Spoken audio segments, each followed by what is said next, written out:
Bonjour à tous et bienvenue dans Fragile. Avant de démarrer cet épisode, je voulais vous dire que j'ai lancé une page de soutien pour le podcast sur le site Tipeee. Car pour ceux qui ne le savent pas encore, je réalise ce podcast bénévolement depuis maintenant quelques années. Donc si vous appréciez Fragile et que vous voulez me donner un coup de pouce pour poursuivre l'aventure, sachez que votre soutien est très précieux.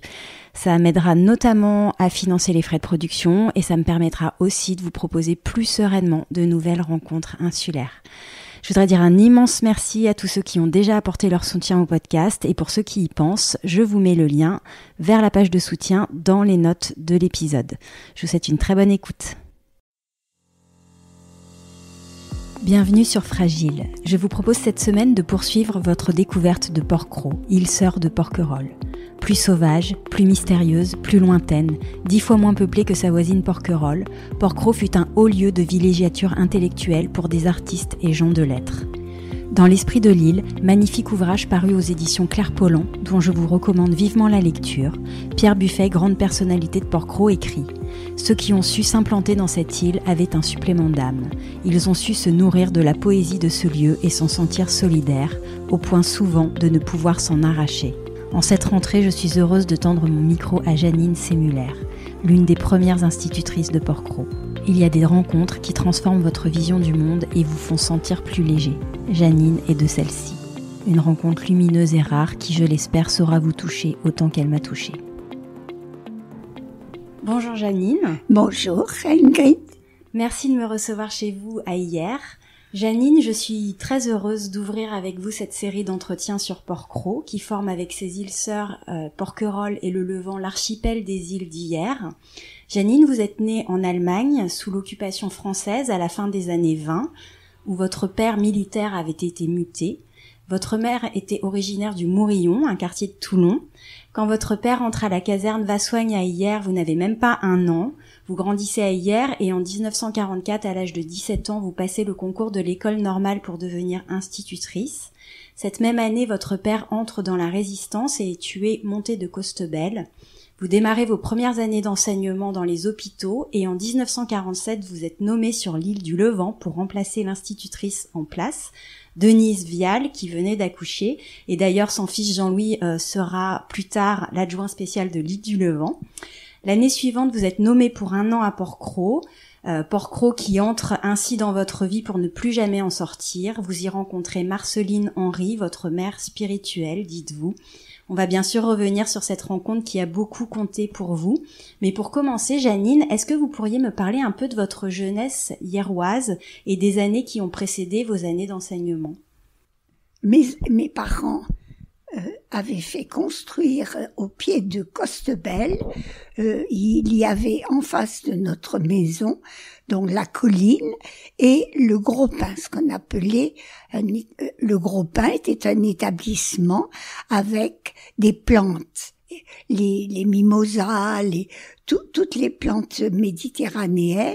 Donc c'était un grand champ où notre imaginaire se complaisait à aller. On habitait dans les mimosas qui avaient des formes parce qu'ils étaient greffés. On allait dans les figuiers, il y avait des pièces d'eau avec des grenouilles, des crapauds. Notre enfance, c'était la colline et on partait tous les après-midi s'installer sous un grand pin parasol et notre mère, pour pas qu'on fasse n'importe quoi, nous donnait de la couture. Donc nous étions obligés de faire de la couture et de montrer à notre mère ce que nous avions fait en rentrant. Alors, quand ma mère avait décidé qu'il fallait qu'on rentre, elle agitait une cloche et on descendait de la colline. Ensuite, j'ai été dans une petite école qui s'appelait l'école des 2 gares, qui est l'école maintenant qui s'appelle, je sais pas son nom, Guinemer, je crois. Et là, j'ai fait, c'était une école de 5 classes.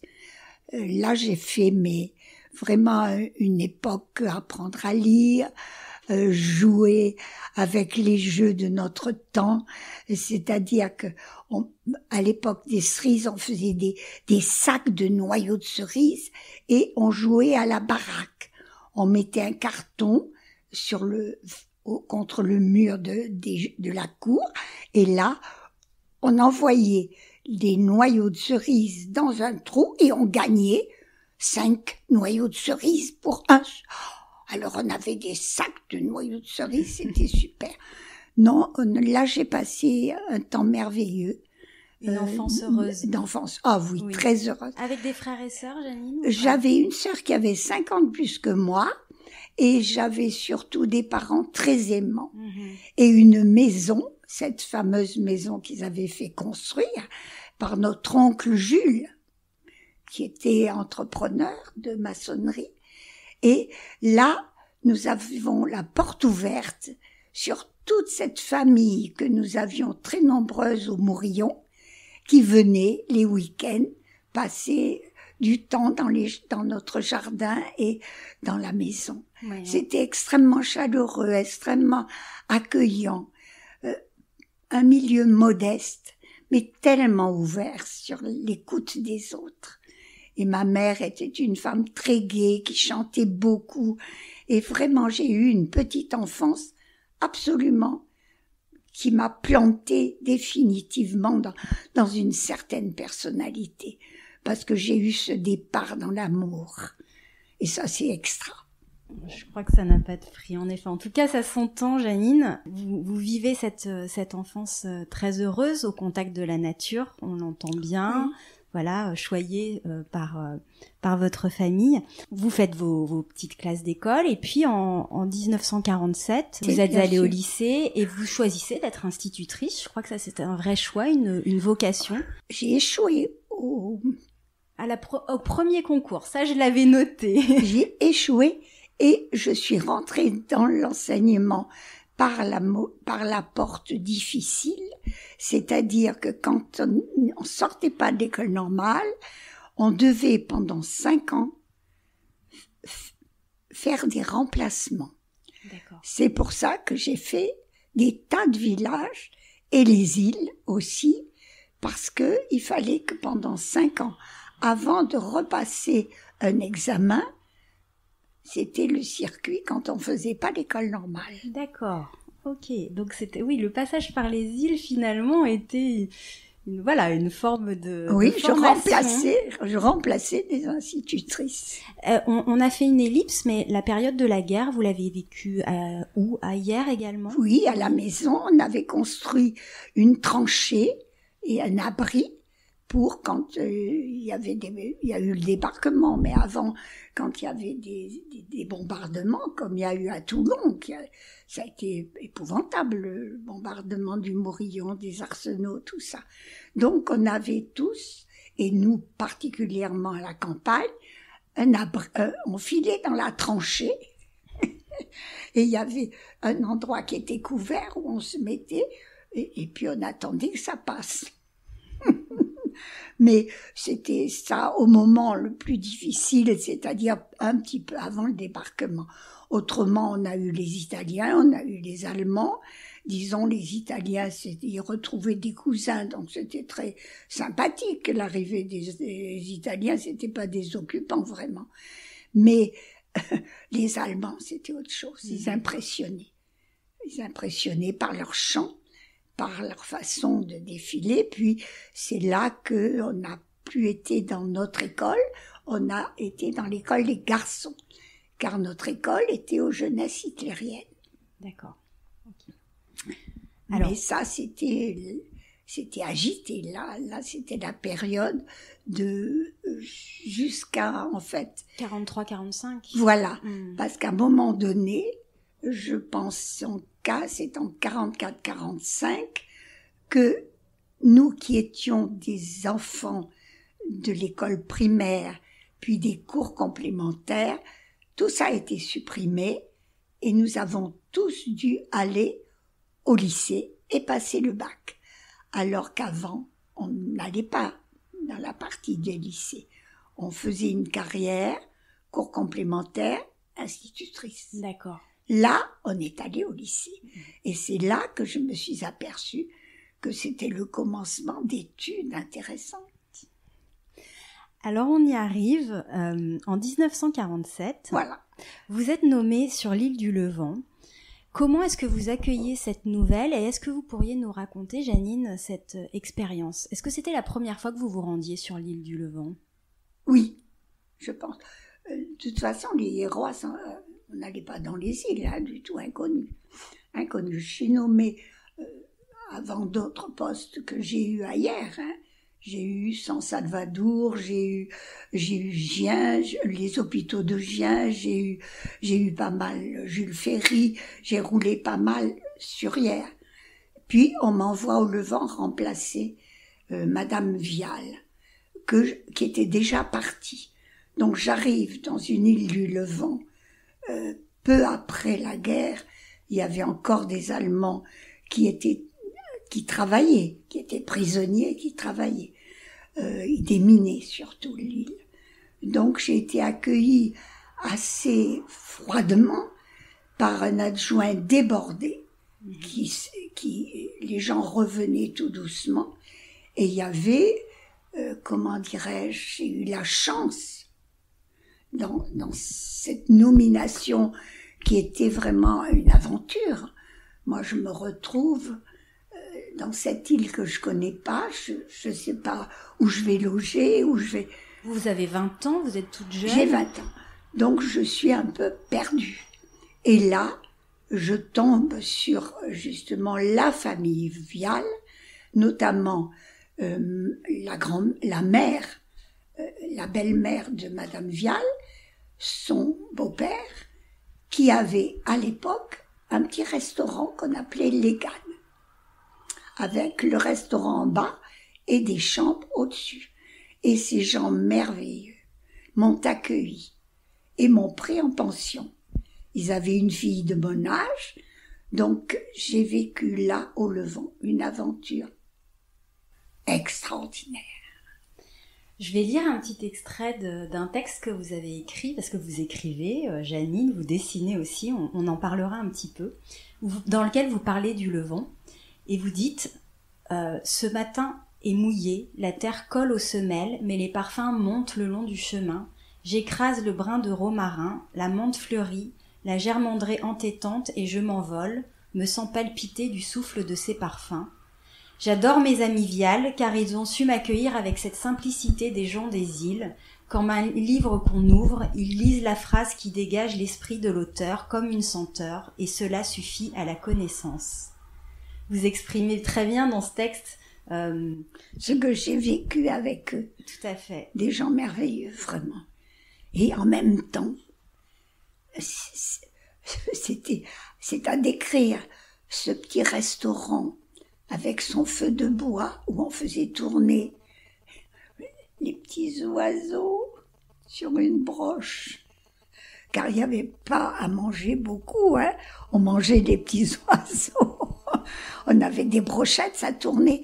Et il y avait dans ce restaurant, cette petite auberge, il y avait vraiment un vieux pêcheur bourru, méchant, sous sa casquette, qui était accoquiné à une ancienne femme qui, peut-être que je ne devrais pas le dire, qui avait fait la traversée en avion avec Maryse Bastier.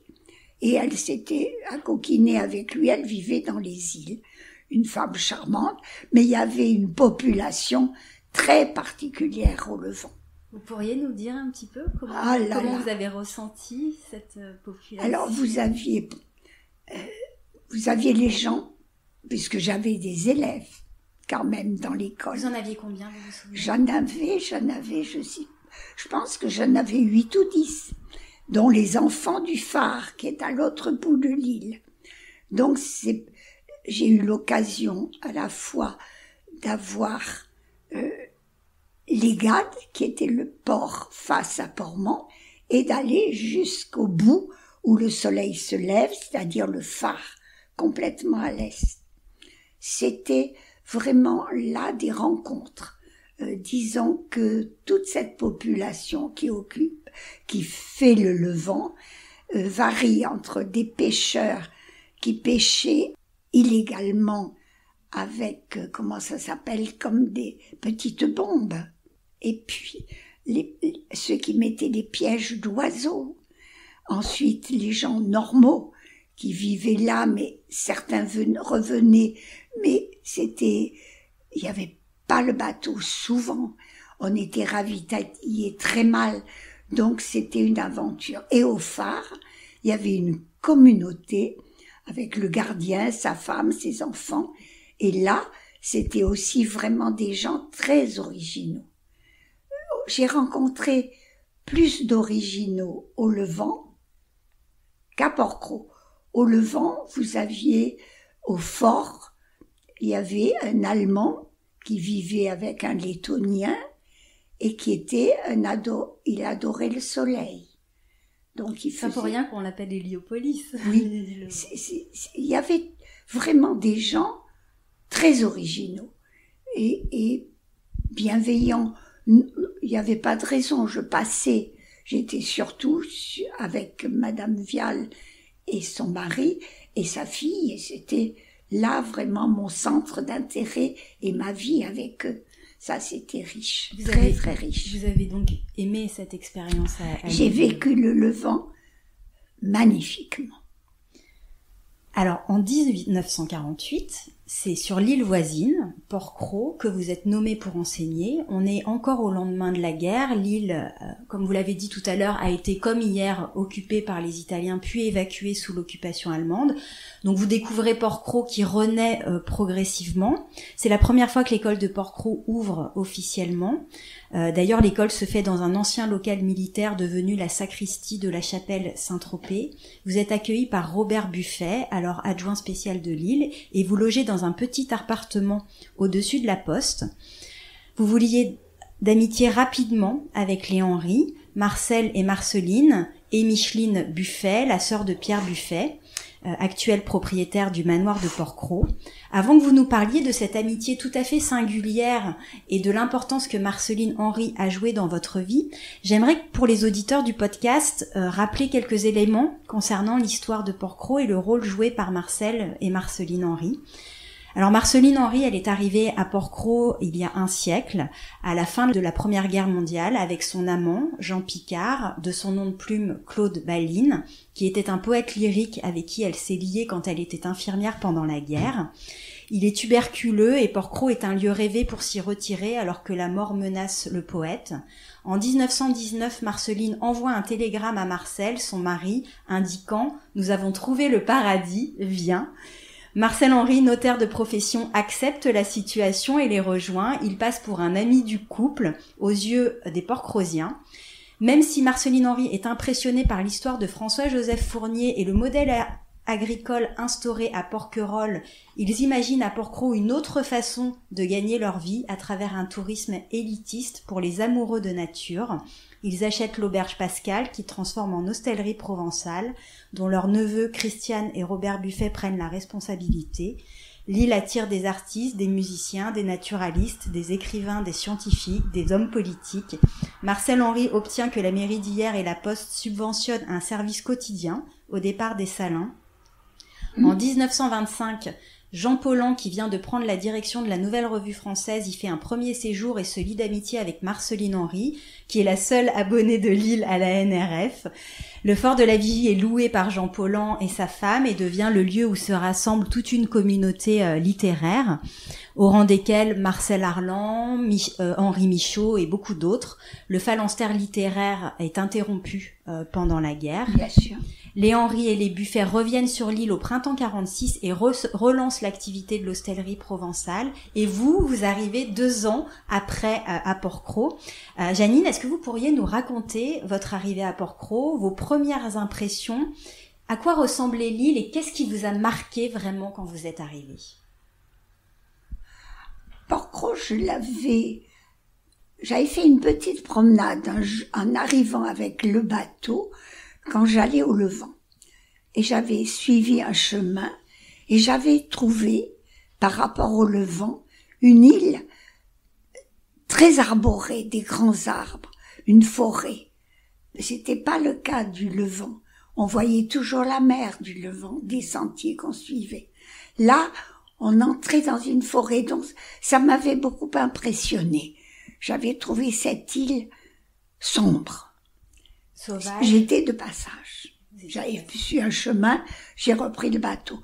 Quand je suis arrivée pour passer cette année à Porquerolles, j'ai été accueillie, bien sûr, par Monsieur Buffet. Et j'ai tout de suite été, pendant quelques jours, leur hôte. Ils m'ont reçue, j'allais déjeuner chez eux, et j'étais avec Micheline, la sœur de Monsieur Buffet. Et toutes les deux, nous avions le même âge, donc nous nous sommes liés par les promenades que nous avons fait au début, avant que Madame Henry et Monsieur Buffet ne m'installent dans la maison de la Poste. Alors j'avais 2 pièces. Madame Henry m'a aidé par l'intermédiaire d'un de ses employés pour me porter quelques meubles, puisque j'avais juste mon lit de camp toujours qui me suivait. Mon lit de camp, table, chaise, elle m'a installé par l'intermédiaire d'un de ses employés. Et c'est là que nous avons pris un premier contact. Mais c'était surtout avec Micheline, la sœur de Pierre Buffet, que j'étais proche. Et un pêcheur qui était là et qui était aussi l'ami de Micheline. Donc nous avons fait un trio avec Michel Ferry, qui était pêcheur, Micheline et moi. Nous étions les 3 jeunes de l'île. Donc on a fait beaucoup de choses. Et Madame Henry, c'est progressivement, parce que elle a découvert, bien sûr, que j'écrivais des poèmes, que vous écriviez déjà? Depuis longtemps. D'accord. Oui. On en parlera tout à l'heure, mais justement, c'est intéressant. Mais elle s'est dit, tiens, c'est intéressant, voilà une jeune fille, toute jeune, qui vraiment écrit, et ça. Donc elle s'est intéressée à moi.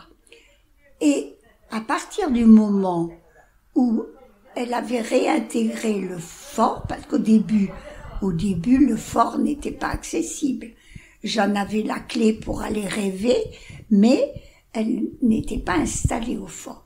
Quand elle s'est installée au fort, effectivement, là, j'ai eu la porte ouverte sur des rencontres avec elle, des discussions, des écoutes de musique, elle a essayé de m'entourer d'un climat, disons, qui me permettait, moi, de rêver, mais sans jamais, car j'ai un caractère, je pense, très fort, jamais.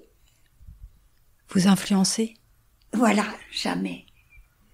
J'ai toujours gardé en défense ce que je suis. Et ça, c'est vraiment peut-être un bon sens naturel qui fait que vous vous protégez toujours. Donc, Madame Henry, que je sentais très proche par tout ce qu'elle m'a amené de découverte, elle m'a fait entrer dans le fort, elle m'a fait rencontrer des écrivains, j'ai rencontré Saint John Perse, j'ai rencontré Jean Paulhan, elle m'a entouré de gens de qualité qui m'ont ouvert petit à petit des horizons. Et j'avais là matière à rêver, à écrire, et ça c'était un lien très fort. Et on se retrouvait beaucoup dans cette salle ronde devant un feu de bois à écouter une belle musique. Donc elle m'a entourée de cette qualité qui a fait que ça a été chez moi définitivement une marque profonde. Toute ma vie m'a suivi. Parce que quand vous quittez le Levant, les Levantins, vous l'écrivez à un moment, vous avez mis en garde, pour eux Porquerolles était l'île refermée, ils vous avaient dit, tu vas voir, ça va être dur, mais vous dites que votre arrivée a été illuminée par la présence de Marceline Henry.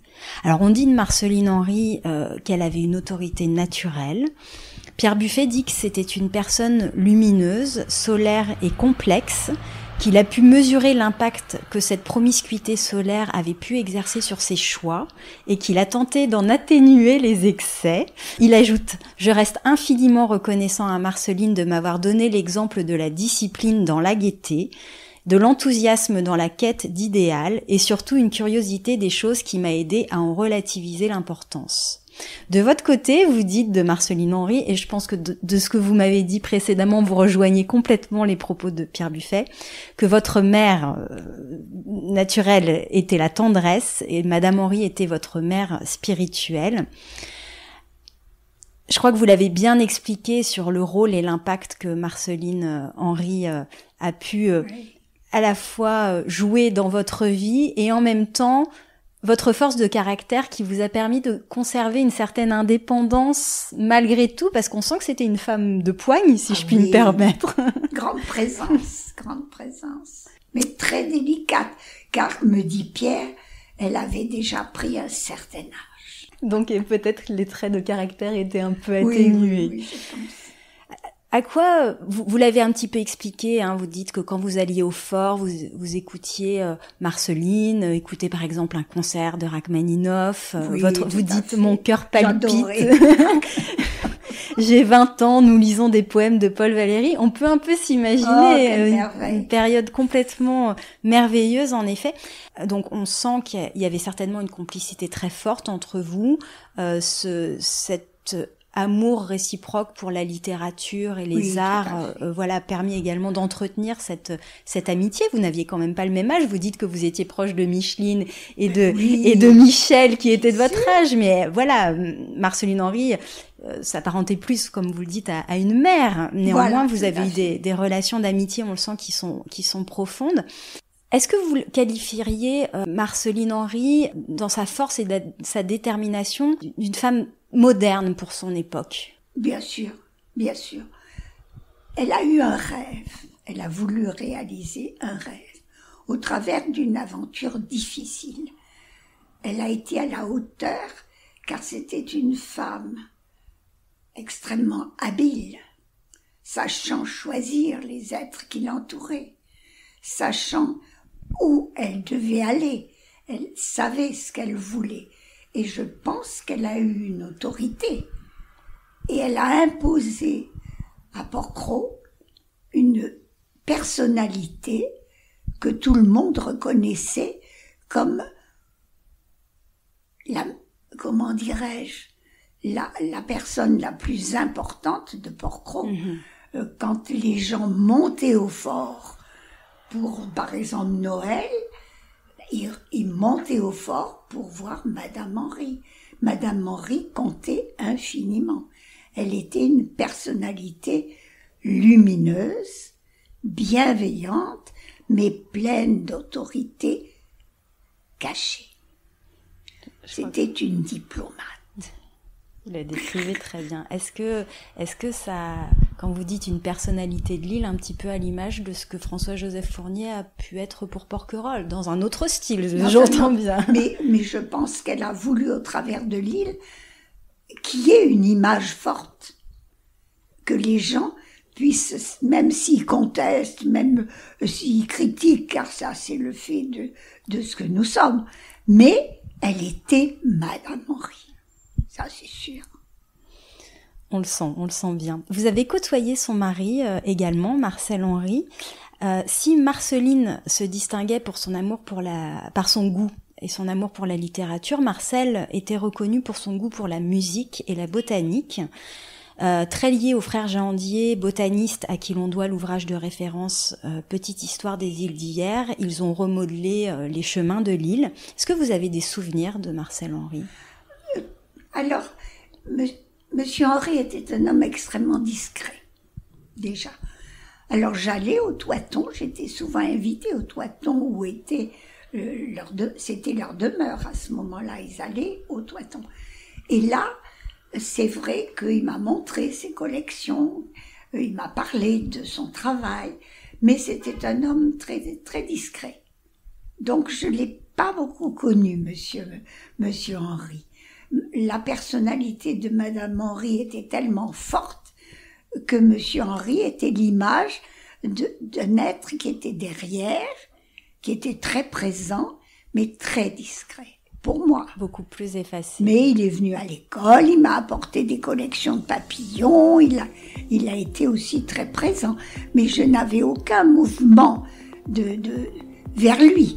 Et c'est vrai que Madame Henry prenait toute la lumière. Hein.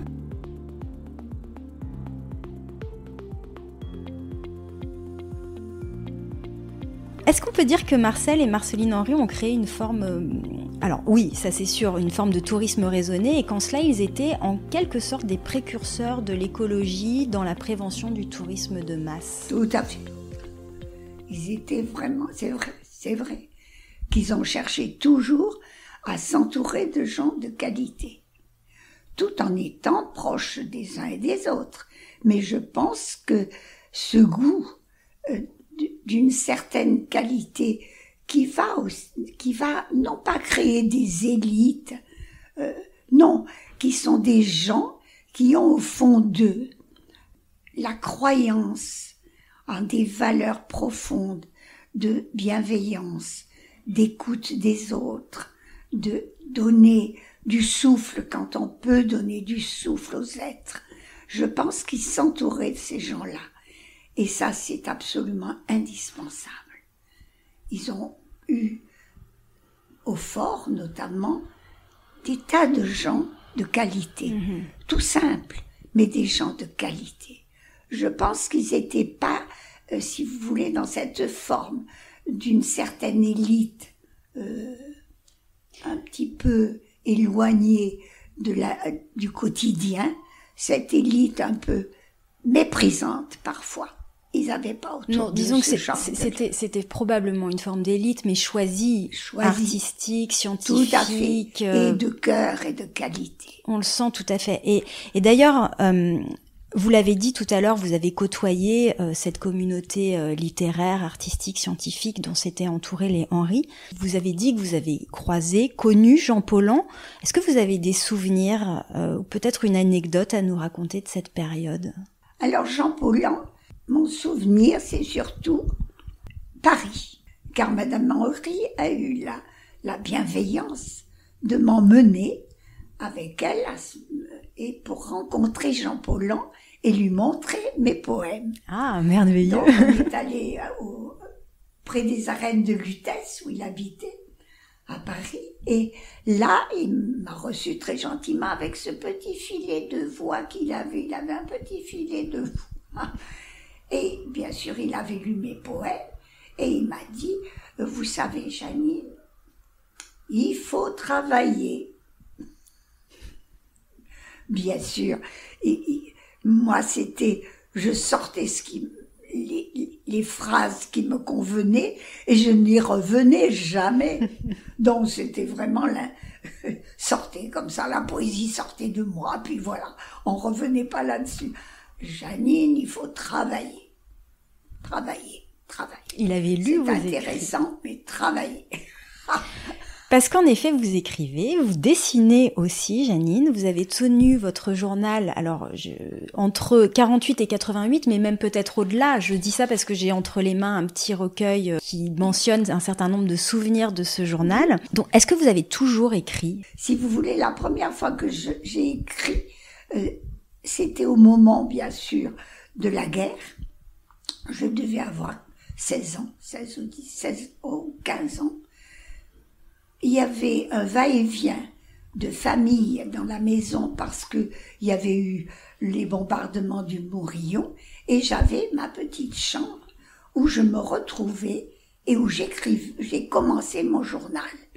Et je l'ai continué très longtemps, je crois, jusqu'après la mort de mon père. Ah oui. Donc j'ai mon journal où sont relatés tous les événements qui se sont passés entre, je ne sais pas quelle année, le 42-43, jusqu'à un peu après la disparition de mon père. Donc il y a toute ma jeunesse, mes amis, on était 5 amis qui allions au lycée, les parties pas dans la colline, on allait dans une maison d'une de mes amies, on faisait des festivals de piano. On écoutait le piano. J'avais à ce moment-là des lectures, je lisais beaucoup. J'allais au fond du jardin de chez ma mère et mon père et je lisais sous un mimosa. Et j'étais une jeune fille assez sauvage.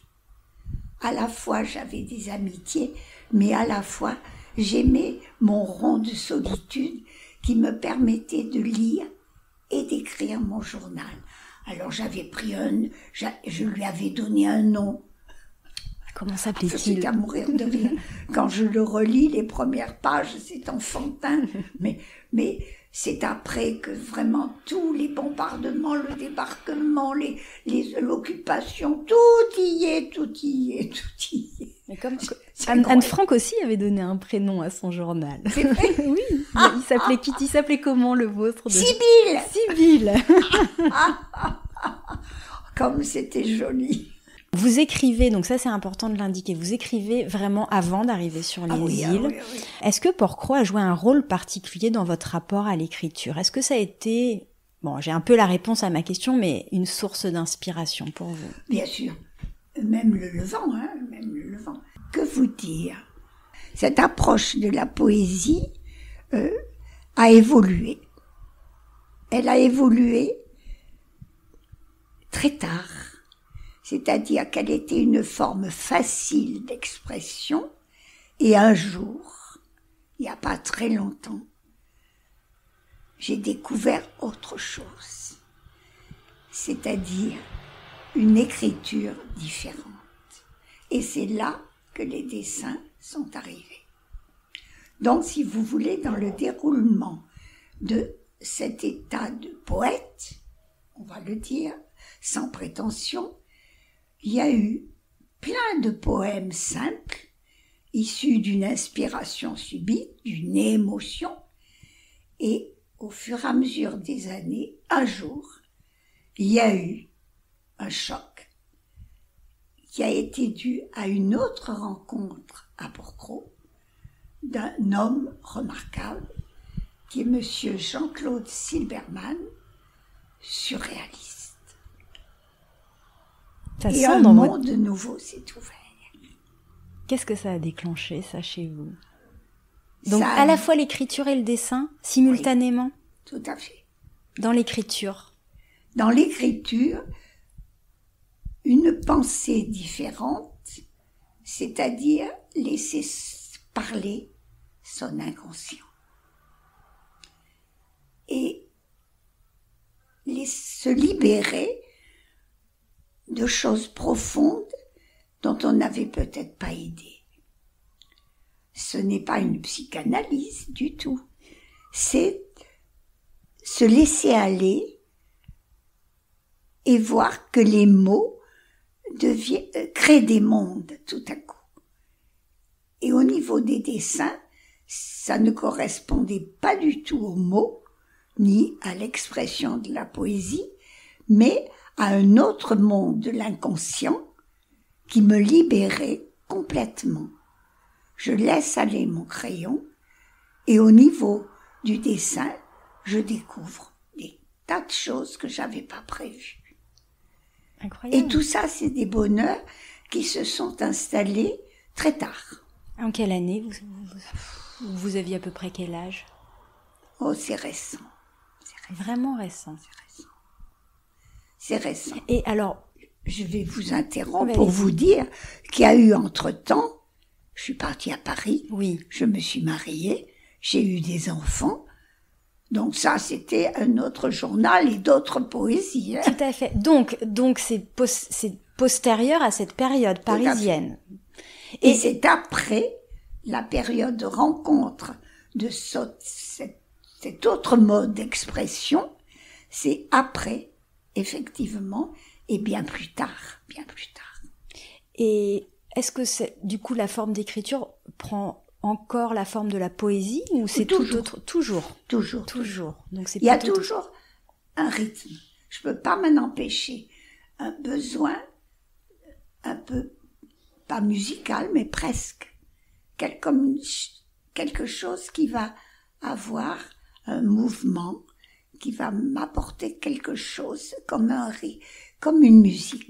Et les dessins, parce que dans ce recueil, par exemple, les dessins font écho au texte. Enfin, on voit quand même qu'il y a eu un travail, voilà. Mais aujourd'hui, vos dessins peuvent être déconnectés de votre travail d'écriture ou il y a toujours... tout à fait. Tout à fait. Tout à fait. C'est très différent. C'est deux mondes différents. Est-ce que vous avez des conseils de lecture ou de témoignages artistiques sur Porquerolles à conseiller, Janine? À quelqu'un qui voudrait découvrir Porquerolles par la lecture? Par la lecture, par la peinture, par toute forme d'art. Est-ce qu'il y a peut-être quelque chose que vous conseilleriez pour commencer? Alors moi, je conseille... C'est très particulier ce que je vais vous dire. Porquerolles, c'est une île sauvage. Il faut déjà arriver très humble et marcher dans Porquerolles. Aucun poème, aucune écriture, aucun livre n'apportera autant que d'aller rêver dans les chemins de Porquerolles avec ce qu'on est, avec ce qu'on apporte. Et si on n'en est pas capable, c'est qu'on mérite pas Porquerolles. Je crois que c'est une belle leçon d'humilité là que vous nous donnez, Janine. Je vais faire personnellement l'expérience très bientôt, donc ça me touche particulièrement. Faut sortir, tout ce qu'on a. Vous avez été également très proche de Micheline Buffet. Très. La sœur de Pierre Buffet, vous l'avez indiqué tout à l'heure. C'est d'ailleurs à son mariage avec Gérald Anger que vous rencontrez celui qui deviendra votre mari, Jacques Sémuller, en 1950. Une rencontre qui a débuté de façon peu banale. Je vais lire... Je vais lire cette petite phrase dans ce recueil qui dit à peu près tout, mais je vous laisserai ensuite la commenter. À Bagot, il y a un fort où j'ai passé une nuit devant le feu de bois. La barque d'amis nous avait abandonnés, Jacques et moi, pauvres naufragés qui ne se connaissaient que d'un jour. Est-ce que vous pourriez nous raconter le contexte de votre rencontre avec Jacques et cette sortie sur l'île de Bagot qui est pas banale? Pas banale. Bien sûr, j'ai été invitée au mariage de Micheline. Et Jacques était comment ça s'appelle, celui qui accompagne à la mairie. Le témoin? Le témoin. Était le témoin de Gérald, le mari de Micheline. Donc nous sommes invités, je rencontre pour la première fois Jacques. Et bien entendu, c'était un guet-apens. Car Micheline, qui me connaissait bien, sauvage, qui aimait pas, qui aimait la liberté, elle s'est dit, je vais préparer le guet-apens. Elle avait envoyé à Jacques mes poèmes, quelques poèmes, en disant que c'était elle qui écrivait. Donc Jacques, qui était un homme sensible, a été très touché. Quand il est arrivé au mariage, Micheline et Gérald ont vite emmené Jacques à l'endroit où j'étais. J'étais dans une petite chambre qu'il m'avait donnée pour me préparer, puis pour passer les 2 jours. Et ils ont dit, voilà là, celle qui écrit les poèmes. Ah oui, sacré guet-apens, ils ont joué un sacré rôle d'entremetteur. J'étais très étonnée, bien sûr. Donc, tout ce monde, on échange des gentillesses, tout. Ce garçon était très beau, blond, avec un beau t-shirt orange, je me souviens toujours. J'étais, bien sûr, très, très, très sensible à tout ça. Et puis, le mariage, j'étais à côté de lui. Et après, nous décidons d'aller danser à Porquerolles. Donc, des voyages en bateau qui nous déposaient, les invités, tout le monde, le phonographe pour aller danser au fort, tout en haut du fort. Ah, à l'île du Bagot, vous voulez dire? Ou vous avez dit Porquerolles? Oui, pardon, à l'île du Bagot. Ouais. Donc, pour le retour, on a dit, on va faire le va-et-vient de tous les invités. Et Micheline et Gérald me disent, on viendra te chercher en dernier, avec Jacques. Bon, moi, entre-temps, nos rapports étaient très, très simples et très amicaux avec ce garçon que je connaissais pas. Et puis, nous restons au fort, et c'est vrai que peut-être il y a eu un malentendu. En tout cas, soi-disant, ils sont venus nous chercher en bas. Nous, on était en haut, on attendait. Et ils sont repartis en disant, et puis après tout, ils sont très bien tous les deux. Ah, ce qui n'a pas posé de problème. J'ai eu affaire à un garçon extrêmement délicat, et ça a été une nuit où on a fait du feu, où on a parlé, chanté, un peu dormi, mais vraiment, c'est là où j'ai reconnu les qualités de mon mari. Le lendemain, un vent, un mauvais temps, c'est notre sauvage de l'île, Alfred Touze, le bandit, qui est venu nous chercher avec un petit sourire narquois. Et quand je suis arrivée à Porquerolles, tout le monde nous attendait avec, bien sûr, les sourires sous-jacents. Monsieur Robert Buffet est venu vers moi et m'a dit « Jeannine, je suis là et on ne dira rien qui serait désagréable pour vous, car je vous connais. » Il a été extra. Donc moi, naïve, ça me passait au-dessus. Et c'est comme ça que j'ai rencontré Jacques et que Micheline et Gérald ont tout fait pour que nous fassions tous les deux et eux des amis inséparables, puisqu'ils voulaient qu'on vive à Porquerolles avec eux et que mon bon sens naturel m'a fait fuir. Bon, alors c'est quand même une incroyable rencontre. Et alors, comme vous dites que votre naturel vous a fait fuir Porquerolles, vous avez suivi Jacques. Parce que vous mariez 1 an après, c'est ça? 1 an après ce mariage? Je l'ai rencontré, je crois qu'ils se sont mariés en 50. 50. Donc je l'ai rencontré en 50 et nous nous sommes mariés fin 51. D'accord. Oui, fin 51. Vous enseignez à l'époque, vous avez passé peut-être encore quelques temps à Porquerolles avant de partir. Ah, j'étais déjà partie de Porquerolles quand j'ai rencontré. Vous étiez déjà partie. Ah oui, moi je suis restée l'année 48-49. D'accord. C'est tout. D'accord. Donc après, c'était fini. J'y venais aux vacances. Parce que là, j'avais toujours un endroit pour habiter. J'ai habité un peu toutes les maisons de l'île. J'ai habité chez Madame Étienne, j'ai eu une chambre, j'ai habité la maison du Sud, j'ai habité partout. Vous avez connu tous les endroits. Donc vous suivez votre mari qui travaille dans l'automobile à Paris, mais vous reveniez régulièrement sur l'île pour les vacances avec vos enfants à Noël, en février, à Pâques et tout l'été. Alors, vous m'avez indiqué que vous résidiez avant cela un petit peu partout, mais à l'époque quand même, quand vous revenez avec vos enfants, à ce moment-là, vous habitez où? À Hyères. Mais quand vous allez passer vos vacances à Porquerolles? Alors moi, je ne passe des vacances à Porquerolles que seule avec mon mari. D'accord. Car ma mère, a sa maison, toujours, la fameuse maison, et où mes enfants vont, et sont très heureux quand ils sont petits d'être avec leur grand-mère et leur tante. Et nous prenons un mois où nous allons à Porquerolles. D'accord. Mon mari adore la pêche. Il va avec Michel faire la pêche. Et moi, je rêvasse avec Madame Henri. Et vous logiez où à ce moment-là? Au Fort. Au Fort, donc chez Madame Henri. Chez Madame Henri. Vous vivez peut-être alors à ce moment-là l'île autrement parce que vous y venez pour les vacances. Est-ce que l'île, quand vous étiez à Paris, vous manquait? Vous sentiez un appel de l'île ou pas? Non. Ou pas du tout. Pas du tout.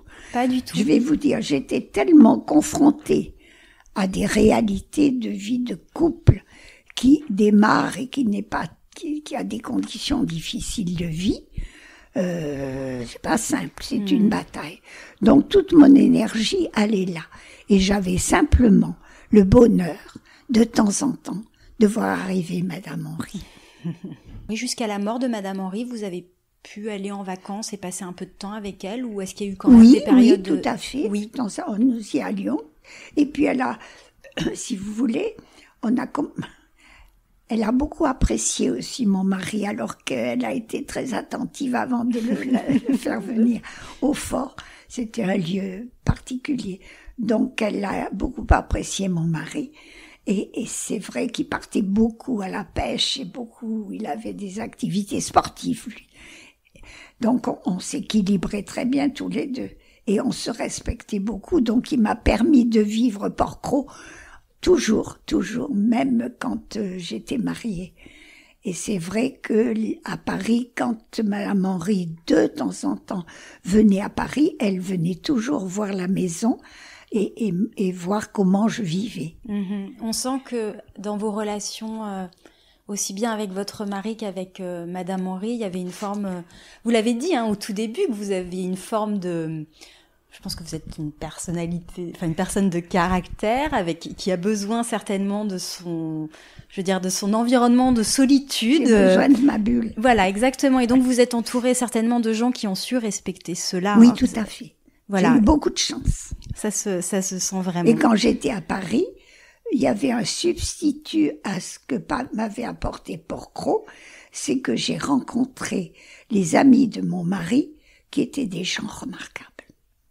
Des hommes, et des femmes, mais surtout quelques hommes qui m'ont apporté des amitiés d'une grande pureté, d'une grande dimension, et avec lesquels nous avons vécu d'autres aventures. Tout à fait. On sent que vous avez eu votre univers aussi à Paris, complètement déconnecté de Porquerolles. Tout à fait. À la mort de Marceline Henry, Pierre Buffet obtient que vous puissiez occuper la maison du barrage en échange du financement de la restauration.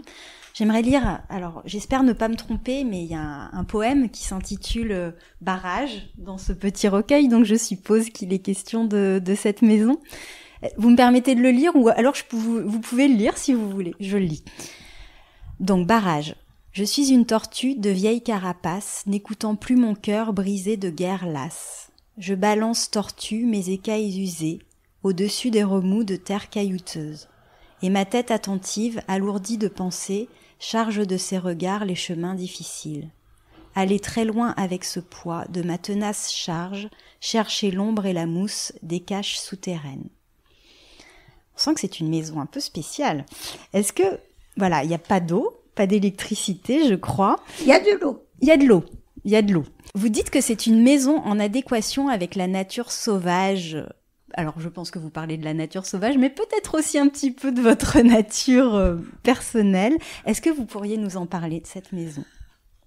Alors, Pierre a été extraordinaire, car à la mort de Madame Henry, il a continué dans l'amitié.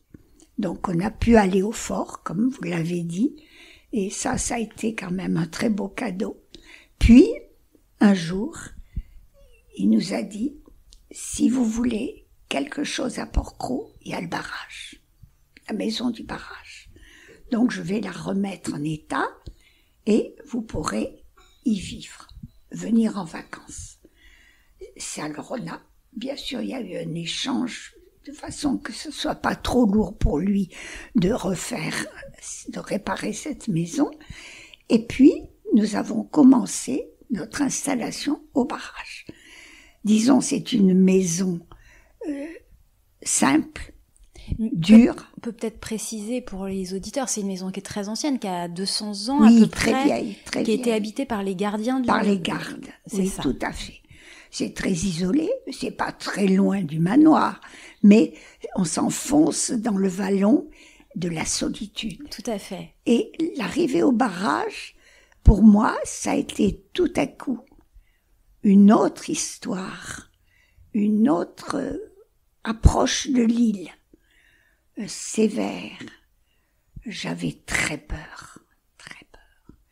J'ai maîtrisé la peur, j'ai maîtrisé plein de choses au barrage. Le barrage m'a apporté un épanouissement intérieur d'un autre ordre, au niveau presque du corps, car quand on a peur, on souffre. Et j'avais des nuits d'angoisse. C'était la peur parce que vous avez peur de tout. Pour ceux qui ne connaissent pas Porquerolles, et c'est vrai que tout est très concentré à Porquerolles, vraiment sur le port. Voilà. Et donc cette petite maison est vraiment excentrée derrière le manoir, mais un peu loin dans la forêt. Oui, à peu près. Et donc cette peur était nourrie par. Alors cette peur, c'était ce qu'on. Alors là, il faut que je revienne sur les choses. J'avais été agressée hier une fois, qui m'avait traumatisée. Donc j'avais en moi toujours des restes de cette terreur. Partout ça m'avait suivi. Hein. Et puis en arrivant au barrage, justement, j'ai eu encore des relents de cette peur. Et justement, le barrage m'a appris à dominer tout ça. Donc même si j'avais peur derrière ma porte, je poussais mon fauteuil, tout, s'est installée petit à petit une tranquillité qui a été interrompue, cette tranquillité que j'avais acquise par justement la venue de gens l'hiver qui ont cambriolé le barrage. Donc je reviens au barrage et je vois qu'on est rentré dans la maison, qu'on a vidé plein de choses et tout. Donc là, nouvelle étape. Le village, les gens viennent me dire, tu vas plus rester là. J'ai dit non, je reste et je dominerai. Et là encore, ça a été encore une bataille, mais le barrage m'a conforté dans toute cette découverte qui fait que on lutte contre des instincts, des choses que vous analysez, vous vous dites non, il faut pas exagérer. Mais c'est un lieu quand même qui peut être dangereux. Vous y veniez seul ? Oui. À partir de quelle année vous veniez seul au barrage, à peu près ? Alors le barrage, mon mari était mort quand j'ai eu le barrage. Donc après 83 je crois que mon mari n'a jamais connu le barrage. 86, car Étienne avait 6 mois. Étienne avait quelques mois c'est mon petit-fils, quand on est arrivé au barrage. Donc mon mari n'a pas connu, et je venais seule, bien sûr, et quelquefois avec une amie que j'ai toujours, qui m'accompagnait, mais de temps en temps seulement. Mais je venais seule, oui, tout à fait. Et en 99, donc vous revenez vivre à Hyères, oui. Et vous passez la moitié de l'année à la maison du barrage. Comment ça se passait exactement ? Vous passiez 6 mois, ou c'était beaucoup plus... Voilà, c'était des petits allers-retours réguliers ? Non, j'y passais un certain temps. Vous y passiez un certain temps. Oui, tout à fait. Là, effectivement, je retournais souvent au barrage d'abord. C'est vrai que j'y étais bien. Oui. J'y étais bien. Puis j'avais des amis très chers qui sont pas très loin de moi et que j'appelais au cas où j'avais des problèmes. Donc ça, j'ai été souvent au barrage et ça a été là la porte ouverte sur les gens du village qui venaient, les repas, les rencontres. Ça a été très animé, la vie au barrage pendant un certain temps. Mais oui, parce que en fait, c'était la première fois à partir de 99 où vous viviez véritablement l'île sur une durée assez longue, voilà, avec des amitiés liées de longue date. Dont tout à l'heure vous avez dit qu'il y avait un cheminement, que cette maison, on sent qu'elle vous a travaillé intérieurement de façon très profonde. Ça a marqué du coup certainement une nouvelle étape dans votre relation à l'île et aux habitants, cette période. On n'a fait que reprendre une histoire, car les gens de l'île vous regardent toujours quand vous êtes dans cette île. Elle n'est pas d'ici, comme ici. Et le fait j'ai été institutrice, donc j'ai déjà une petite histoire, mais c'est pas suffisant. C'est pas suffisant. Mais quand j'ai eu le barrage, là ils se sont dit, elle aime l'île. Et leur comportement, qui était très sympathique, est devenu très proche. Ils venaient au barrage. Alors j'ai eu Marius le pêcheur, j'ai eu Madame Étienne, femme rare On sent que qui est c'est un venue chat. m'offrir une marguerite à planter. Marius Ferry, le pêcheur, le père, qui est venu planter un abricotier, qui est un peu maigre, l'abricotier. Tarzan, le fameux anarchiste, qui venait boire son apéritif au bout de la table et qui racontait ses diverses aventures, un dur de dur. Et on sent qu'il faut faire ses preuves pour être digne de l'insularité. Absolument. Attention. Et du titre d'Ilien, je sais pas, est-ce que vous l'avez acquis? J'y tiens pas. Non, je ne veux pas. Je suis un électron libre. Ils m'acceptent pas. Ils m'ont tous accepté parce que la table était ouverte. On a fait des repas avec Jean-Claude Ferry, qui était mon élève, qui a 85 ans maintenant. Je faisais partie de l'île. Vous faisiez partie. Voilà. Et puis je les ai connus, l'institutrice qui a été à Port-Cros et qui est quelqu'un du pays, qui s'appelle Danielle Ferry. Je l'ai connue, elle avait 2 ans. Oui. Donc j'ai une histoire. Ça, ils en sont conscients. Mais c'est vrai que le fait d'avoir le barrage les a beaucoup étonnés que j'habite là. Ils se sont dit... Et c'est bien, ils sont tous venus. Et ça a été une belle époque, très riche. Et aujourd'hui, vos enfants et petits-enfants continuent de se rendre à Port-Cros? Oui, mon fils, qui a William. été il aime Port-Cros comme je l'aime. Et il a surtout été adjoint et il a été très heureux, même s'il a été très mal accueilli. Mal accueilli. C'est un Parisien. Vous êtes heureuse qu'il ait été adjoint spécial de Lille? Pour lui, ça a été une grande souffrance parce qu'ils l'ont pas épargné, mais un grand attachement. Il est au-dessus de ça. Puis il aime le barrage. Il allume son feu, il est heureux. Bon, on sent qu'il est imprégné d'une empreinte dont vous n'êtes pas étrangère.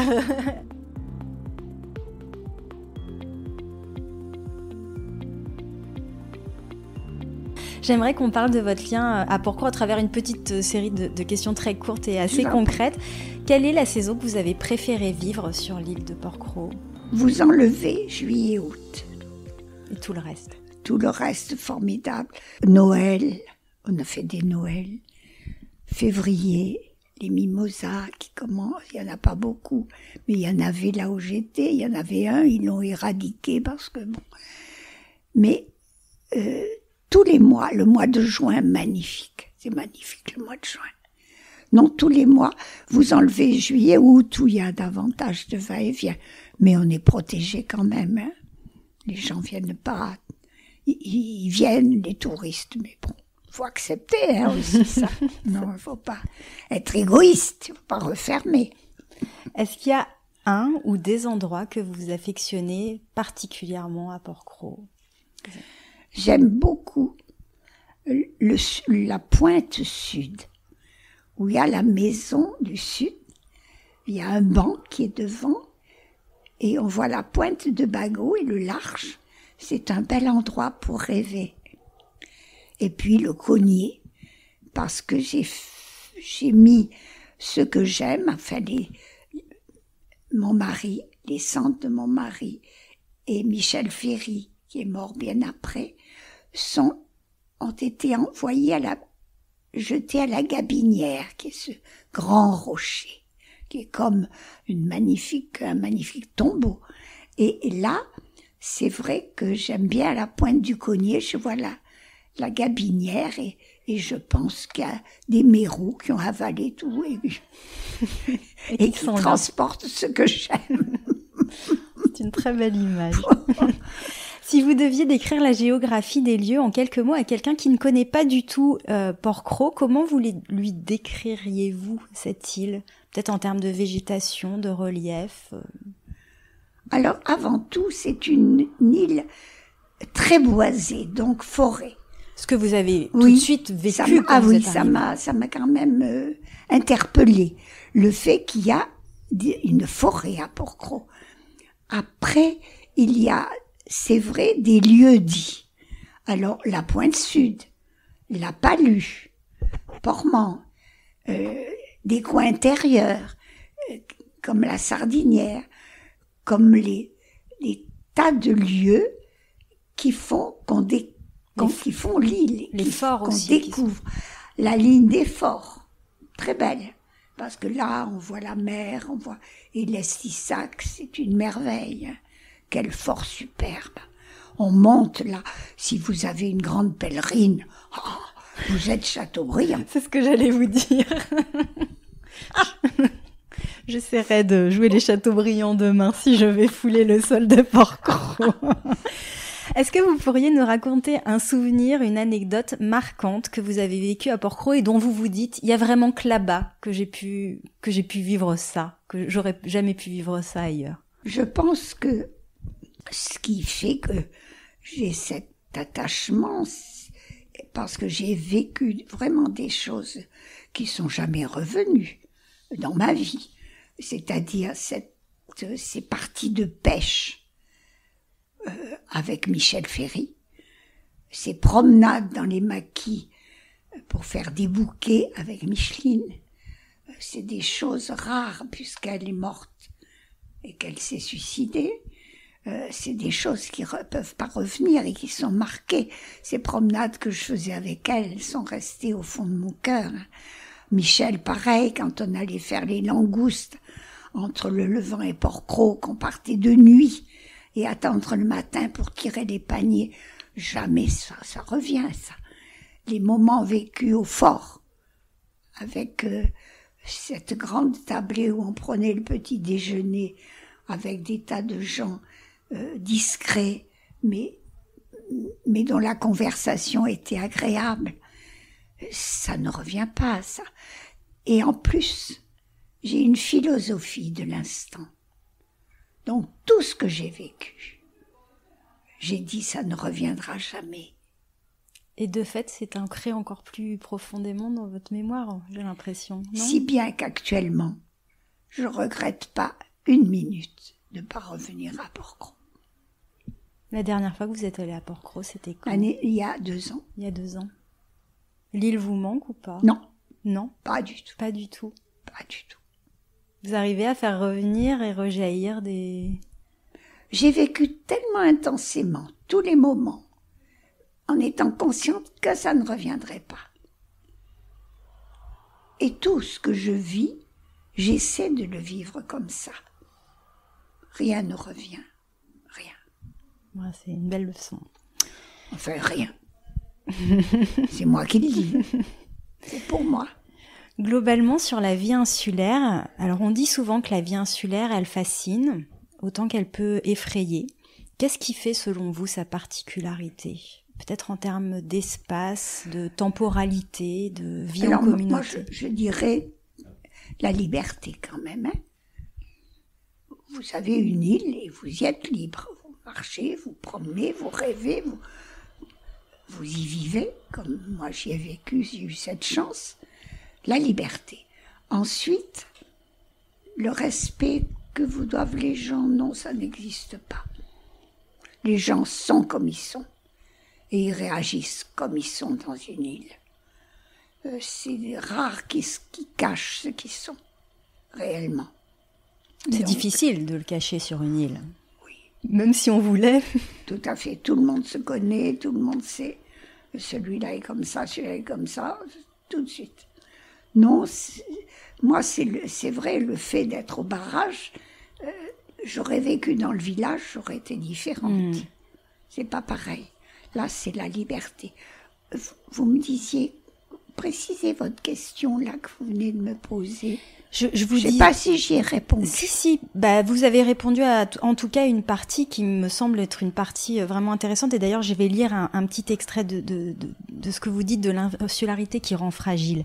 Mais je vous disais, voilà, qu'est-ce qui fait la particularité de l'insularité ? Vous avez vraiment répondu sur l'aspect... la liberté. La liberté. Enfin, pour moi. Oui, mais c'est... C'est ce que j'ai ressenti. La liberté et la découverte de soi. Ah oui, ça c'est pas neutre. Et oui. Car si j'avais pas vécu ce que j'ai vécu à Porquerolles, je ne serais pas ce que je suis. Alors, on va y revenir. J'ai une petite question après sur ce sujet. Je voulais juste lire ce texte qui, moi, personnellement, m'a beaucoup touchée. Vous savez que le podcast que je réalise, il s'appelle Fragile, avec le jeu de mots sur les îles et tout ce que ça peut engendrer en termes de sémantique autour de ce mot-là. Vous dites, l'insularité rend fragile. Il faut vivre les uns avec les autres et dépendre souvent les uns des autres. Nous sommes semblables aux éléments qui nous cernent, un calme plat bonasse, comme on dit, on s'aime tous. Un coup de mistral, tous sont dans les maisons, agités, nerveux et cherchent leurs ennemis. Car cela fait du bien d'agiter comme bourrasque son agressivité. Mais lorsque la tempête est là, que l'eau monte, alors tous les solidaires vont tirer les barques, calfeutrer les façades. Ça, je l'ai entendu aussi à Porquerolles, même si on n'est pas du tout sur le même territoire. Il y a quelque chose dans les liens entre les insulaires qui est assez singulier. Vous dites en effet, on peut pas se cacher, on peut pas masquer sa personnalité sur une île. Tout le monde sait bien comment est un tel. Tout le monde n'est pas ami, loin de là. Et en même temps, dans l'adversité, j'ai quand même l'impression qu'il y a quelque chose qui relie les gens. On me dit souvent, en tout cas dans les personnes que j'ai interrogées à Porquerolles, que quand il y a un enterrement, par exemple, tout le monde est là et tout le monde est vraiment présent. C'est-à-dire que c'est pas une présence de façade. Du tout. Vous l'avez vécu ça aussi? Oui, quand j'ai été cambriolée. Ils sont tous venus. Ils sont tous venus, ouais. Oui. Ouais, c'est assez... Non, ça, ils sont très solidaires, hein. Très, très. À écouter les insulaires, on comprend que les îles sont des lieux où le paradoxe se vit particulièrement intensément. Ce sont des espaces délimités, ouverts sur l'infini en même temps. Pierre Buffet, dans l'Esprit de l'île, écrit en parlant de la vie sur l'île, « Y vivre requiert une vigoureuse résistance à la solitude, une difficulté d'être plus éprouvante qu'en d'autres lieux, et en même temps, les îles offrent la tentation de pouvoir mieux y donner vie à ses rêves. » Qu'est-ce que ça vous inspire? Pierre, il a vraiment une démarche. Il y a des points communs avec ce que j'ai vécu, mais lui vraiment a vécu beaucoup à Porquerolles. Et si vous voulez, il y a un côté chez lui de, comment dirais-je, de crainte. Porquerolles abîme. Porquerolles, vous voyez, il a toujours cette angoisse que cette île apporte aussi un danger. Chose que je n'ai pas. Parce que vous avez eu peut-être un peu plus J'ai pas vécu ce qu'il a vécu. Oui. Lui a vécu, marié, a eu des enfants, il a vécu l'aventure du manoir, il a vécu sa jeunesse, totalement différent. C'est dur, dur. C'est une île dure. Mais on comprend. Vous avez eu plus peut-être de souffle à côté pour vous permettre d'être plus apaisé dans votre relation à lui. J'ai eu une vie. Lui, il est pris aussi par la matérialité, le manoir, la gestion de ses enfants, de sa femme, de tout ce qui a fait sa vie d'homme. Donc il est beaucoup plus sévère avec Porquerolles que moi. Je comprends. Une forme peut-être de protection. Je m'avance un peu. Mais est-ce que vous sauriez définir ce que Marceline Henry et Pierre Buffet aujourd'hui dans sa lignée nomment l'esprit de l'île? Oui, c'est difficile à exprimer. L'esprit de l'île, c'est propre quand même à Marceline et à Pierre Buffet qui a pris la suite. Ça n'est pas le propre des autres. Je pense que c'est une qualité qu'avait Marceline et qu'a eu Pierre de saisir le profond de cette île, ce qu'il appelle l'esprit, c'est-à-dire cette façon de recevoir de cette terre des choses qu'on ne trouve nulle part, qui sont dues peut-être à ces éléments, à la mer, le vent, la nature, qui ont été, comment dirais-je, à qui on a donné une dimension. Et ça, Marceline et Pierre ont donné la dimension à tout ce qui faisait la matérialité de cette île, alors que je suis pas sûre que tout le monde l'a fait, non. Est-ce que vous pensez que le fait de ressentir et d'être imprégné de cet esprit de l'île a quelque chose à voir avec l'idée d'être investi d'une mission pour l'île? Parce que tous les deux, alors pas de la même façon, mais Marceline aussi bien que Pierre Buffet, vous le dites, leur rapport n'est pas celui que vous avez pu avoir, n'est pas celui que d'autres ont pu avoir. On sent qu'ils sont habités et investis d'une mission sur l'île, pour son avenir, pour... Oui, mais je pense que c'était absolument l'esprit de Madame Henry. D'accord. Elle avait assis cette île en disant « ce sera mon île » et j'y mettrai ma marque et j'en ferai ce que je souhaite pour elle. Pierre, c'est pas pareil. Lui, il a fui à un moment donné parce que c'était pesant. Et il a pris un souffle et c'était le seul qui pouvait revenir, vraiment, et qui avait compris l'esprit de Madame Henry et qui s'en est éloigné un temps pour respirer. Et quand il est revenu, la lourdeur s'est rabattue. Oui, s'est abattu. Et c'est un être qui certainement a souffert de devoir mélanger cet esprit qu'il a de l'île et la matérialité qui l'épuise. Il l'écrit d'ailleurs, à la fin de l'esprit de l'île, il dit bien que la matérialité, la reprise du manoir au début, c'était quelque chose de complexe pour lui parce que à la fois il avait l'impression de recevoir ses amis, la dimension commerçante tout simplement et prosaïquement cette dimension-là, au début lui a été pénible, on le sent. Oui, enfin il le dit d'ailleurs très simplement. Il avait envie d'autre chose, mais c'est vrai qu'il a assumé magnifiquement la suite. Il a cultivé l'esprit de l'île, même auprès des habitants. Monsieur Buffet, c'est une personnalité. C'est le jour où il sera plus là, l'île aura plus aucun intérêt pour moi. Vous dites, à Porquerolles, je devenais le chêne. Je me rends compte que cet environnement que je croyais hostile m'a pénétré et m'a ouverte au monde. Un monde intérieur qui fait que je n'aurais pas pu donner la même chose à tout ce qui m'entoure. Est-ce que vous pourriez dire, Jeannine, en quoi l'île vous a nourri, a modifié peut-être votre rapport au monde et aux autres? Je pense complètement. Porquerolles m'a apporté ce que peut-être des êtres que j'aurais rencontrés m'ont apporté. Mais cette île m'a apporté une dimension de mon monde intérieur que je ne connaissais pas.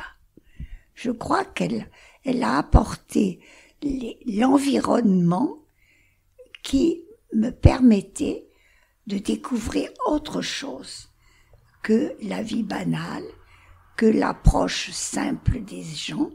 Elle m'a fait passer le miroir qui fait que tout à coup, vous voyez le monde différemment. Vous parlez d'un monde intérieur auquel l'île vous a permis d'accéder. Est-ce que l'île... Alors la question, vous allez la saisir comme vous allez la saisir, mais est-ce que l'île a ce pouvoir d'élever les âmes selon vous? Et si oui, par quel truchement? Ça tient à quoi cette force de l'île? À ce que vous êtes. Tout simplement. Ça révèle? Ah oui, tout à fait. Suivant ce que vous êtes, vous prendrez à Porquerolles ce qui ne donne pas, ce que vous allez vous chercher. Mais l'île, elle est là, présente.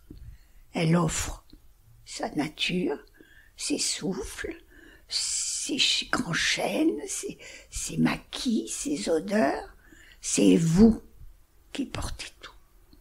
Ah, vous recevez ou vous recevez pas. Bon, là, vous m'avez scotché, là, Jeannine. Je dois dire, du coup, ma prochaine question, je la pose quand même, mais vous m'avez scotché, donc ma question, c'était est-ce que l'esprit de l'île pourrait s'apparenter à une certaine forme de transcendance Quand vous me renvoyez un monde intérieur de chacun, Bien sûr. Tout est là. tout est là. Tout est là. Ouais, tout est là. Vous mettez deux êtres dans un chemin, il y en a un qui va... Et l'autre qui va dire « Oh, tiens, regarde, t'as vu cette feuille ?» C'est tout à fait comme ça que ça se passe. Tout bêtement. J'aimerais qu'on en vienne un petit peu maintenant à l'insularité et à ce que vous avez pu vivre à travers vos expériences à Porquerolles, à l'île du Levant, à Porquerolles, et qu'on mette un petit peu en perspective ces trois îles.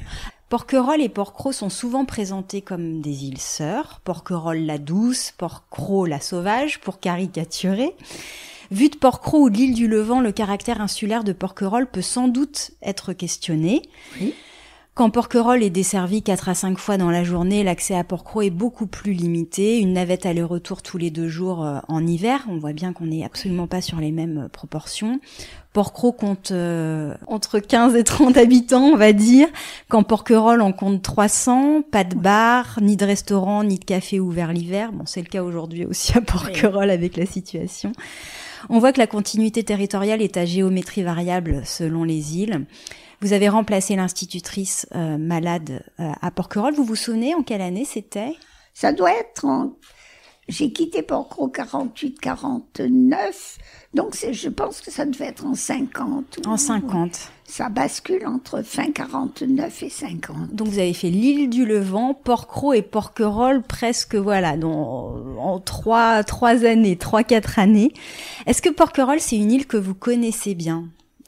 Alors, Porquerolles, déjà, j'ai de la famille. Et donc, quand j'ai été nommée à Porquerolles, donc je prenais mes repas chez mes cousins. Et j'avais une chambre chez une femme qui gardait dans des bocaux des crapauds et des serpents.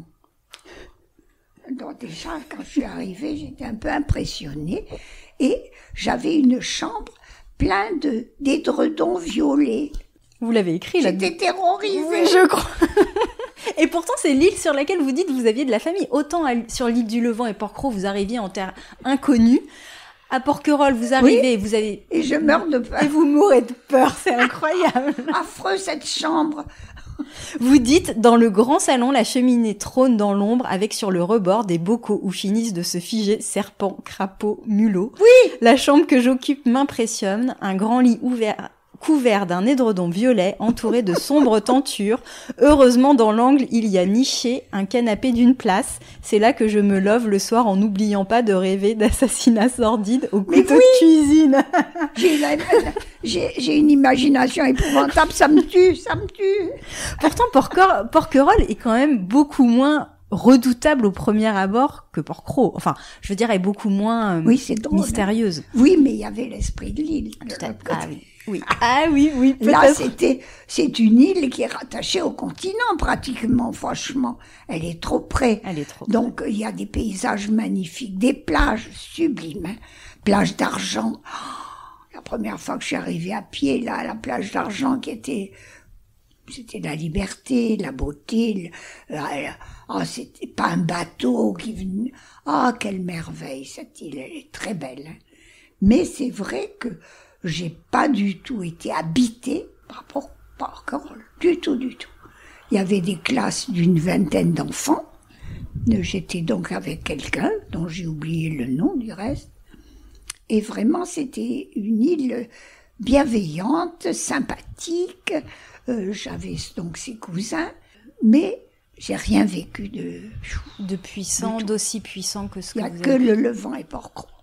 Porquerolles, rien du tout. Si ce n'est la gentillesse. Quel regard les Porquerolliens portent-ils sur Porquerolles ? Je sais que à Porquerolles, pendant la guerre ou un petit peu après, ils se faisaient la guerre en tant que pêcheurs. Et moi, je sais que j'ai un cousin qui était un bandit. Il tirait sur ceux de Porquerolles. J'avais deux cousins. Une femme qui était mariée avec l'adjoint, qui était très gentille, et son frère qui était un bandit. Joseph, il était célèbre, il était un bandit de l'île. Et je sais qu'il tirait en l'air, mais C'est mon territoire, c'est pas le filet. Non, c'était la bataille. Ah, c'était la bataille. Derrière la question, en creux, je me demandais, est-ce qu'il n'y a pas une forme de... je vais pas dire condescendance, mais enfin, ils sont pas vraiment iliens. Voilà, peut-être aussi, hein, je pense. Mais bon, peut-être tout ça est dépassé, parce que vous voyez, par exemple, quand il y a eu un instituteur qui a été à Porquerolles, qui a été directeur de l'école, qui faisait des échanges avec Porquerolles. Les enfants sont venus à Porquerolles, les enfants de Porquerolles à Porquerolles. Grâce à des gens, que ce soit l'institutrice de Porquerolles et l'instituteur de Porquerolles, communiquaient beaucoup. Donc il y a des tas de choses maintenant qui sont dépassées et les gens vivent différemment quand même, Oui. les mentalités, même s'il y a des fonds, bien sûr, qui restent toujours, des relents, mais c'est comme ça qu'on défend son intégrité, peut-être. Certainement.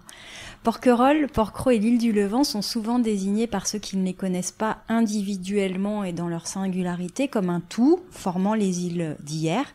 Or, il suffit de se pencher sur leur histoire, leur statut, leur géographie, leurs habitants aussi, pour en saisir un petit peu les particularités.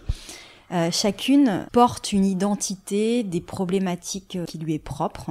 Vous qui avez connu les 3 îles, comment, très simplement, vous définiriez chacune d'elles, les unes par rapport aux autres? Alors pour moi, Porquerolles, c'est la continuation du continent. Donc pour moi, c'est une île facile. Voilà. Ça n'enlève pas la beauté des paysages. Mais quand vous voyez le nombre de gens qui exploitent cette île, et qui exploitent et qui ont abîmé tout ce coin de la presqu'île de Gien, qui est en parking. Les vignobles, les jardins, tout ça, ça n'existe plus. Porquerolles, ça a abîmé beaucoup de choses par l'attrait de cette île. Vous voulez dire Donc, de l'autre côté, par l'attrait, la fréquentation que ça a généré Ça a généré de la part des gens qui avaient des vignes, qui avaient des terres, de tout vendre et de faire des parkings. Et ça a généré un monde épouvantable au bout de cette presqu'île. Donc Porquerolles est porteuse de cette continuation du continent. Mais c'est une île qui est magnifique. Mais elle est tellement piétinée, abîmée, que c'est dommage. Porquerolles reste la sauvage. Grâce au parc national. Les gens critiquent, mais heureusement qu'il y a un parc national. Qu'il soit inefficace, tout ce que vous voulez, il protège. Construction et tout. Donc c'est bien. C'est une île qui est préservée. Le Levant, je pense que les gens se battent bien, le Levant. Ils sont intéressants, le Levant. Je crois que le fait qu'ils soient propriétaires et qu'ils essaient quand même d'exister avec l'insularité en eux, vraiment, vraiment. Moi je pense, le Levant et Porquerolles, c'est très différent de Porquerolles. Très. Vous les mettriez toutes les deux ensemble et Porquerolles à part? Je mettrais un peu Porquerolles à part, oui. Et le Levant, qui est une île que je connais pas du tout, mais je sens bien que c'est encore très différent, même de Porquerolles. Vous en avez parlé un petit peu tout à l'heure, mais ça tient à quoi cette différence de l'île du Levant et Le Levant, c'est quand même beaucoup de gens propriétaires indépendants. Donc ils dépendent ni du parc ni du rien. Même si dans certains, pour la pêche et tout, il y a quand même une surveillance. Ils ont la marine maintenant, qui prend la moitié de l'île, ou les 3/4. Donc le peu qui reste du Levant est très habité.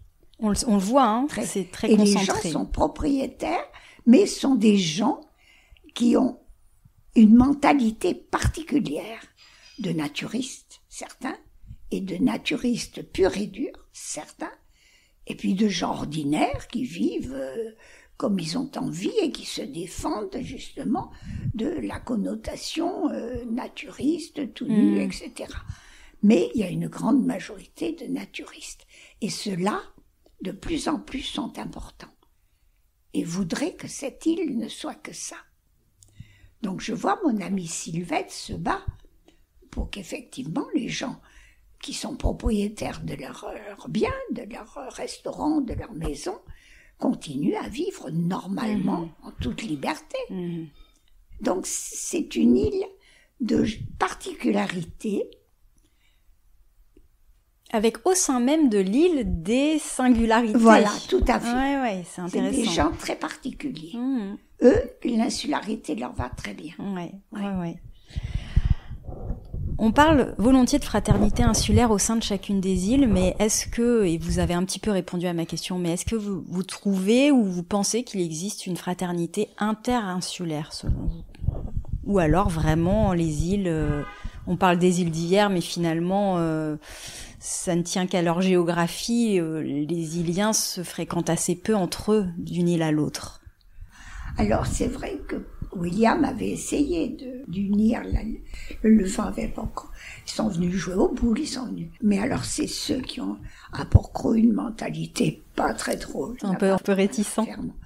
Mais je pense que ceux qui ont l'esprit ouvert sont très très partants. Ils font la course ensemble. Et il y a des tas de choses qui les unissent. Et Billy a poussé un peu à ça. Il aime beaucoup le Levant. Donc il a vraiment créé des trucs pour qu'il y ait le lien. Billy Mon fils. William, d'accord, très bien. C'est pas bien. Donc, comme ça, au moins, je sais.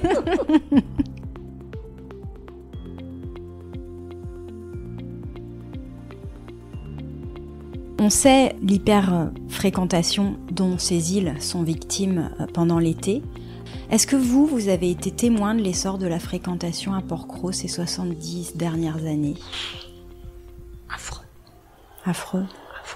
Enfin, pendant le Covid, il y a eu, ça je n'ai pas vu, mais ils m'ont dit qu'il y avait des queues pour attendre pour aller au bateau, qui tenaient presque toute l'anse de l'île. Voyez ? Mais cet été a été particulièrement... Affreux. Oui, alors qu'on était dans un contexte sanitaire. Mais c'est pas la peine de descendre au village l'été, quand il y a ces hordes de gens qui débarquent sur l'île, ce qu'on comprend. Mais qu'est-ce qu'ils viennent chercher ? Il n'y a pas de plage. Alors les randonneurs, très bien. Mais ces gens qui arrivent avec des poussettes, des enfants, c'est rude Porquerolles. Bien sûr. Vous pensez qu'il faudrait mettre en place des quotas, limiter la fréquentation ? Tout à fait. Ouais. Tout à fait. Dans des territoires comme Porquerolles, on peut craindre, et d'ailleurs Pierre Buffet en parle, mais l'extinction progressive de la vie locale au seul bénéfice d'une fièvre estivale. Est-ce que vous vous souvenez de l'année à laquelle l'école de Porquerolles a fermé ? Je devrais m'en souvenir, parce que j'ai participé à sa défense. J'ai suivi ça de très près, mais je n'ai pas de mémoire des dates. Ben, c'est-à-dire que tant qu'on n'ouvre pas l'école, tous les gens du parc notamment, qui ont des enfants, ne peuvent pas venir. Donc c'est vrai que c'est dommage qu'ils aient fermé et le Levant et le Porquerolles. Quand vous pensez que en Suède, en Norvège, même s'il n'y a qu'un enfant, les bateaux les amènent des îles sur le continent. Ah non, on est au-dessous de tout, Ils pouvaient maintenir l'école Porquerolles-le-Levant en faisant la navette d'amener les enfants à Porquerolles ou au Levant. Mais qu'on garde, s'il n'y a pas d'école... Oui, au moins une école commune pour les deux îles. Ouais. Non, c'est très triste. C'est vrai que sans école, on peut s'interroger sur... Là, l'esprit, un certain esprit... est perdu. Tout à fait. Oui. L'école est un centre. Il se passe beaucoup de choses. Quand il y avait Dany Ferry, ça a été merveilleux, Elle était vraiment épatante comme institutrice. Les liens avec le parc, ils étaient venus la nuit avec les enfants pour les chauves-souris, les trucs. Superbe. Surtout que c'est un magnifique lieu. À l'heure où on essaie d'inculquer un petit peu de conscience écologique aux enfants, c'est un lieu idéal. Un lieu idéal quand l'institutrice est consciente de ça. Tout à fait. Ah oui. En 70 ans, Janine, comment vous avez vu l'île évoluer et quel regard vous portez sur ces changements ? Qu'est-ce qui vous frappe le plus dans l'évolution de l'île de ces 70 dernières années ? Entre celle de vos 20 ans et celle que vous avez laissée. Moi, j'ai vécu vraiment tout le temps, jusqu'à mon départ, beaucoup de liens d'amitié dans cette île, toujours vraiment, avec tous.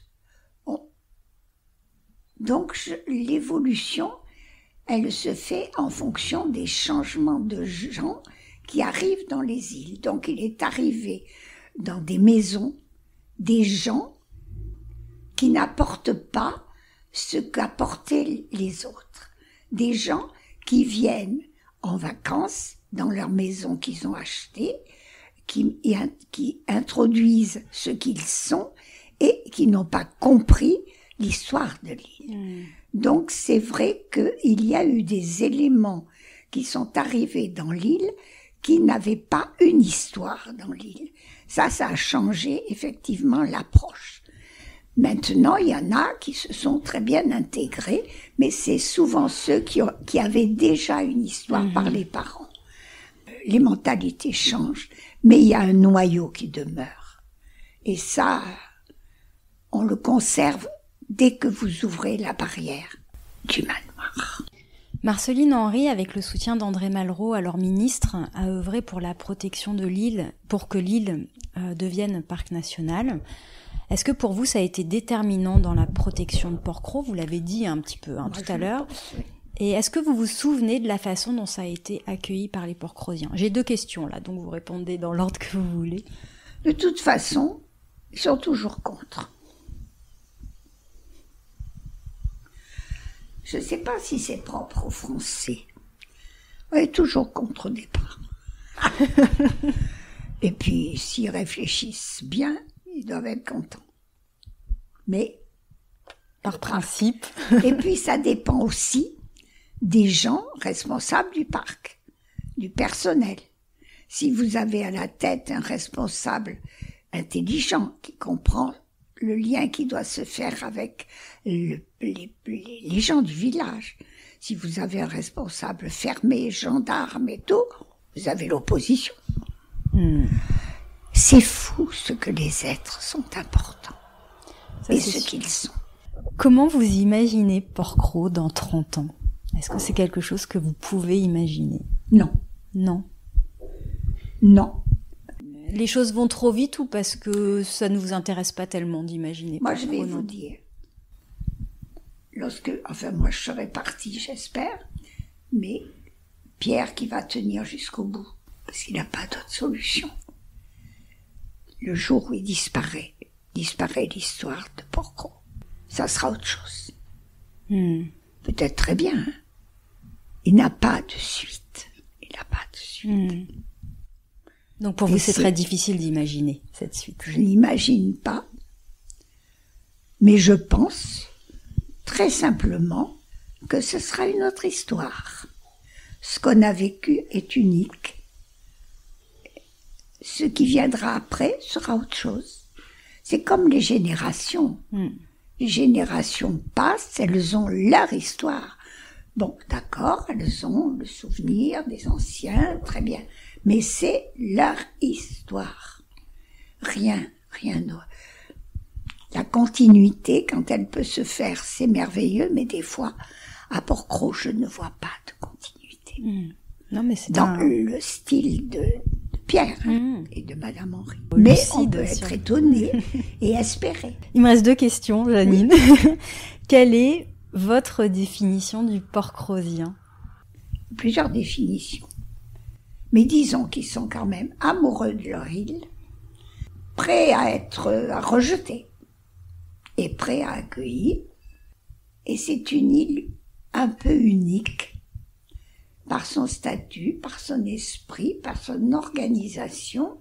Donc les gens sont différents de Porquerolles, du Levant. Ils sont ceinturés par une administration. Ils sont insulaires par leur goût de la liberté et de l'expression, qu'elle soit bonne ou mauvaise. Mais c'est vrai qu'ils ont un cadre de vie très particulier, les Porquerolliens. Ils sont dans une administration. Et c'est vrai que les comportements sont particuliers face à cette gestion qui n'est plus celle d'un propriétaire, mais d'une administration. Donc ils rejettent, mais dont ils prennent les bénéfices, mais c'est vrai que là, il y a un esprit dans Porquerolles qui est différent. Qui est propre, complètement à Lille. Qui est propre à Porquerolles. Tout à fait. C'est ce que je pense. Mais est-ce que c'est juste? Ma dernière question, Jeannine, quand vous pensez à Porquerolles, quelle est la première image qui vous vient à l'esprit? Le fort, bien sûr. Le fort, parce que j'y ai... Le fort du Moulin? Le fort du Moulin. Oui. Parce que ce fort du Moulin où j'ai dormi dans les petites chambres devant, où il y a la terrasse et où on voit la mer, Bagot, tout ça. C'est vrai que j'ai fait plein de rêves là, plein de rêves. Donc ce fort du Moulin, cette pointe du Moulin où je descendais, j'avais un creux de rocher où je pouvais me cacher. J'étais bien.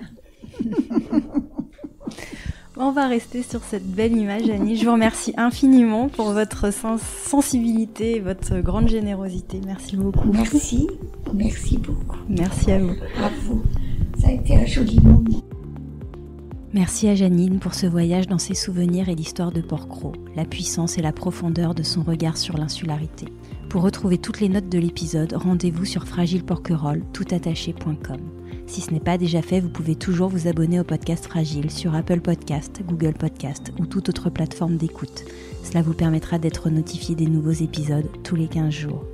Et si cet épisode vous a plu, n'hésitez pas à en parler autour de vous. Pour les détenteurs d'iPhone, si vous voulez apporter un vrai coup de pouce au podcast, laissez un avis 5 étoiles sur Apple Podcast avec un petit commentaire. C'est la meilleure manière de le soutenir et ça me fait toujours très plaisir de vous lire. On se retrouve très vite. À bientôt.